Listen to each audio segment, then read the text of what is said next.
God to bless us with his word. Thank you, Holy Spirit. You're the Spirit of truth. You are the teacher. Teach us in the mighty name of Jesus. I disappear, Lord, that you may appear. May we hear. May everyone hear Jesus. Go ahead and say, Lord, speak to me. Say, I want to hear you. Go desire to hear from him. Say, Lord, answer my questions. Every doubt, may God clear away the doubt from your heart with the word. The Bible says faith comes by hearing, and hearing by the word of God. And we cannot please God without faith. So as you're hearing this word, doubt is going. God's word is washing your heart away. Every doubt, every unbelief, and faith is being restored to you, and you're empowered by the word of God. And this word is going to help you to accomplish God's purpose in your life. God bless you, Shama. It is well with you. God's word is power. Jesus says, the words that I speak to you, they are spirit and life. So as you're receiving the word, you're receiving the Spirit of God, and you're receiving the life of God. Somebody say, I got the life and the Spirit of God in me. I got the life of God in me. I got the life of God in me. I got the Spirit of the Son of God. I got the light of God in me. Hallelujah. God bless you from India. It is well. India is blessed. God bless all the nations of the world. I pray that the blood of Jesus wash away that COVID-19 of all the nations. We pray that the devil behind COVID-19, we rebuke it, and we pray healing to the nations in Jesus' name. Amen. So today we are going to God's word. We have been in Psalms 91. Now I think this is the third day, and we are doing from verse 73. Yesterday we ended in 72. I'm just going to read the last part of it. God bless you. Good luck. It is well with you. Blessings to you. So it says, I'm just going to read this verse 70. I'll start from verse 70. It says, their heart is as fat as grease, but I delight in your word. Like people who don't have God's word in them, who don't want God, it says their heart is as fat as grease. They desire all things else, but they don't care about God's word. I hope you care about God's word. You want to listen to God. God is speaking. May you hear him, and may your life never be the same. He says, it is good for me that I have been afflicted, that I may learn your statutes.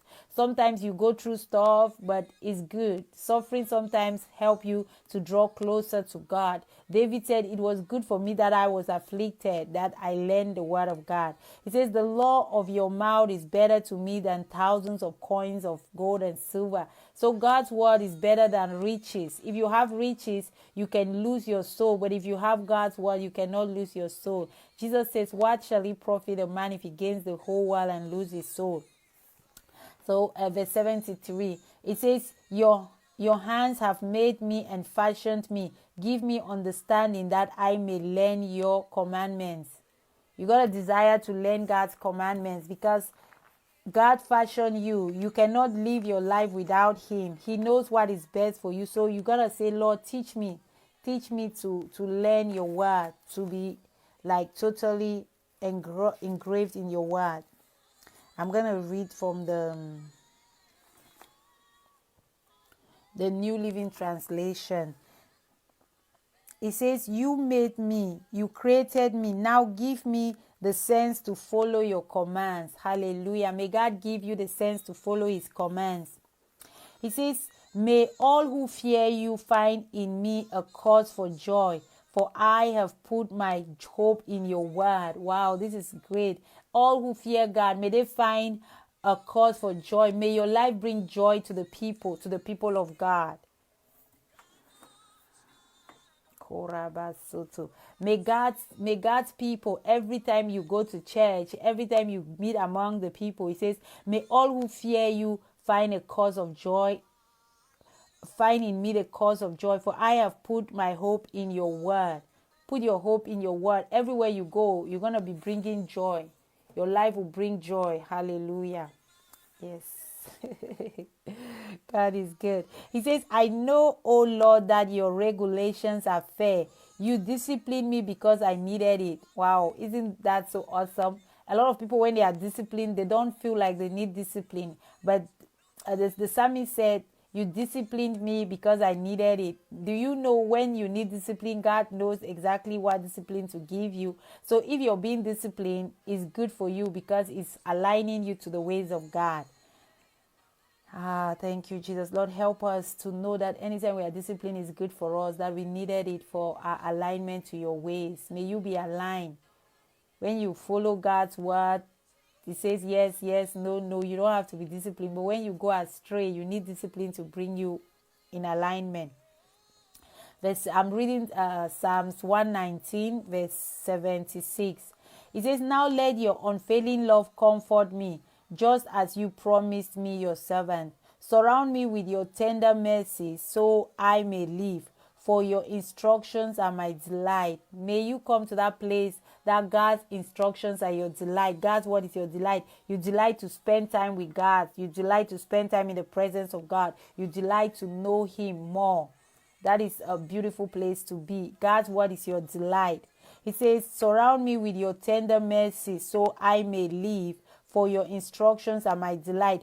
Bring disgrace upon the arrogant people who lied about me. Hello, my beloved sister, Ken Grace, Amara. God bless you. He says, bring disgrace upon the arrogant people who lied about me. Meanwhile, I will concentrate on your commandments. Don't care about people who are lying about you, people who are saying stuff about you. You just concentrate on God's word. What is God saying about you? Stay connected to God's word. People who, as far as you're alive, if you're living, people will gossip you, people will lie about you, people will try to bring you down, people will try to kill you, people will try to deceive you. But what matters is what are you concentrating on? Concentrate on God's word. He says, bring disgrace upon the arrogant people. That's what comes to arrogant people, disgrace. People who are arrogant, they are disgraced. And people who lie, they end up in disgrace. But it says you and I, what we do, concentrate on God's word. It says I will concentrate on your commandment. If you concentrate on God's word, God will take care of those who are fighting against you. Don't try to fight those who fight you. Just put your trust in God's word. It says, let me be united with all who fear you, with those who know your law. Verse 79. Let those who fear you turn to me, those who know your testimonies. You want that God's people will come to you and find a place of refuge, that you will be like a refuge. Like God's name is a refuge. God can make you a refuge.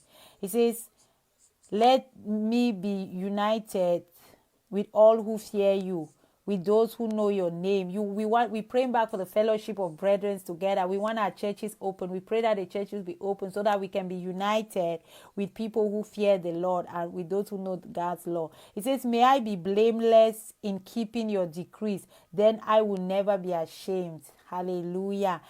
Pray, desire to be blameless in keeping God's commandments. Say, God, I want to be blameless. I want to keep your word. Whatever you say, help me to keep your word. He says, may I be blameless in keeping your decrees, then I will never be ashamed. Wow. If you don't want shame, you got to make up your mind. I'm going to keep God's word. I'm going to focus on what God says. When you focus on what God says, you will not be ashamed.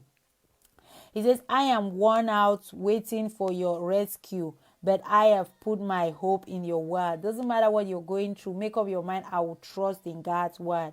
He says, my eyes are straining to see your promises come true. When will you comfort me? Now. God is comforting you now. Receive the comfort of God. Now is the day of salvation. Now is the day of your comfort. Receive it.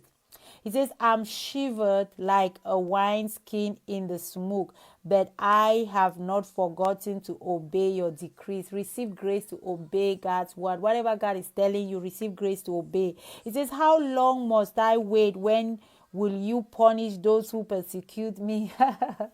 Many times we want like, oh, the people that are persecuted, they'll be punished. God is a good God. God is merciful. God doesn't want punished people. God wants the people that are persecuting you to repent.